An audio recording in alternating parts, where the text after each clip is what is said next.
The toys your baby clutches today could be stalling their growth tomorrow.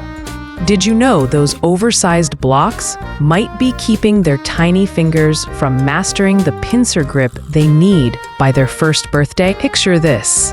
Your 9-month-old, eyes wide with focus, fumbles with a chunky toy, unable to isolate their thumb and pointer finger. That struggle isn't just cute. It's a sign their fine motor skills are begging for the right tools. Between 9 and 12 months, babies leap from grabbing with their whole hand to delicately pinching with just 2 fingers. The shift that unlocks everything from self-feeding to scribbling their first masterpiece. If their toy box doesn't evolve with them, you're not just missing a chance to boost their development. You might be holding them back. This isn't about tossing out every rattle or splurging on fancy gadgets. It's about understanding why that big, colorful toy, designed for a 6-month-old's fist, is now a roadblock. Before 9 months, babies grip toys like they're wielding a hammer, using all their fingers in a clumsy, adorable clasp. But around 9 months, their brain and hands start syncing up in a new way. They begin to use their thumb, pointer, and middle finger in a 3-finger grip, a stepping stone to the pincer grip, where just the thumb and pointer finger work together like tiny tweezers. By their first birthday, most babies can pick up a Cheerio or a small block with that pincer grip, a skill that's critical for dexterity and independence. If they're still wrestling with oversized toys, they're practicing outdated moves, like a basketball player stuck doing layups when they need to master free throws. Why does this matter? Fine motor skills aren't just about picking up toys.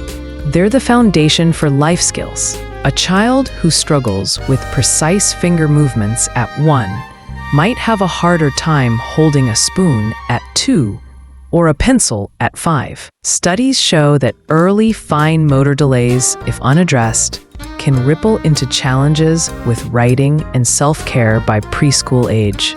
In a 2023 study from the Journal of Child Development, researchers found that babies who regularly engaged with toys requiring precise grips, like small pegs or buttons, showed a 20% faster improvement in fine motor tasks by 12 months compared to those stuck with larger, less challenging toys. The stakes are real, and the window is small.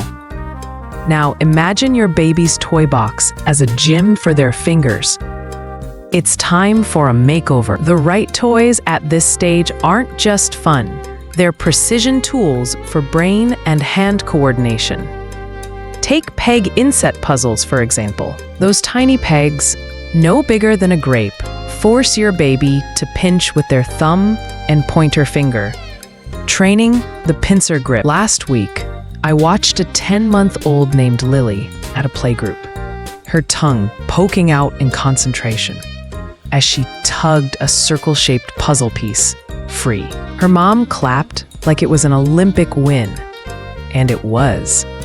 That single motion meant Lily's brain was wiring itself for precision. Stick to simple shapes like circles or squares.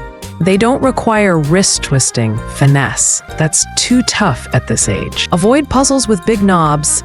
Those tempt babies to revert to a 3-finger or whole hand grip, undoing the progress you're after.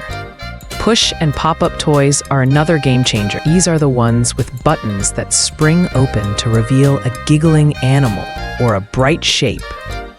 They're like candy for a baby's curiosity, but they're also sneaky skill builders. Pressing those buttons hones the index finger's pointing power, while sliding levers or turning cranks, tricky at first, teaches wrist rotation by 12 months. I remember a dad at a parenting workshop, beaming as his son, just shy of his first birthday, slid a button to pop up a lion's face, then squealed with pride. At 9 months, your baby might need your hand to guide the crank.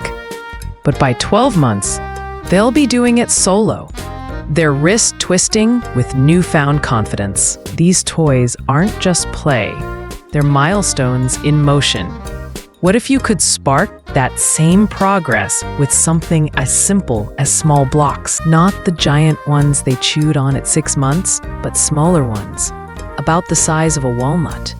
Safe but just right for a 3-finger grip. At 9 months, your baby will clutch these blocks, banging them together, or passing them hand to hand, building coordination. By their first birthday, they'll likely shift to a pincer grip, stacking a wobbly 2-block tower before smacking it down with a grin. I once saw a mom tear up as her daughter, barely 11 months, dropped a block precisely onto another, her focus fierce. That's not just play. It's proof of a brain and body working in harmony. These blocks teach precision dropping, a skill that's as big a deal as their first step. Board books are another unsung hero. Those thick, sturdy pages are perfect for little hands learning to turn. Sometimes, though, pages stick together, frustrating their efforts. A trick I've shared with countless parents: slip a hair tie around between a page's page to keep them slightly apart, making it easier for their tiny fingers to grab one and flip it. Interactive ones are tougher, better. Lifting a flap to reveal a fuzzy duck, bunny, or a glittery, shiny fish scale lets them practice varied grips. A friend once told me her son spent 20 minutes flipping a flap to find a duck. His focus fierce. That's not just a book. It's a fine motor boot camp. Then there's the magic of cause and effect toys. Think piano keys on a walker or a xylophone. These reward toys respond to the lightest touch, rewarding their pokes with jingles. At first, they'll slap the keys with their fist, but soon they'll poke with one finger, refining aim. Non-battery ones options, like a drum or xylophone, picture are a mallet too. Picture your baby aiming for the keys. They'll miss, but with practice, they'll hit. Their skill hand-eye sharpening. I saw clapped A at 9-month-old Clat bang a drum with glee at music class. Her mom clapped laughed. She's band ready. That's joy is development in disguise. Activity cubes are a playground for fingers. Every side, spinners, beads, a xylophone, challenges a grip. A parent shared how her 10-month-old spent hours spinning beads, his focus fierce. They're multitaskers, keeping hands busy and sharp. Here's a twist. Some toys aren't friends. Big stacking rings or shape sorters trap babies in old habits, encouraging grips they should outgrow. Worse, some walkers or bouncers can slow gross motor skills or risk safety. A 2024 pediatric report flagged seated activity centers delaying crawling or walking by 2 months if overused. You wouldn't keep a toddler in a stroller all day. Same idea. Curious which ones? Picture your baby, nearly 1, stacking 2 blocks, face aglow. They swipe it down, giggling wildly, or poking a pop-up's button, pride bursting. These aren't toys. They're victories. They're learning to feed or dress themselves, maybe write their name someday. You're their coach, cheering every peg or page. One mom laughed through chaos. My floor's a war zone, but my kid's a genius. That's progress. Swap those toys today.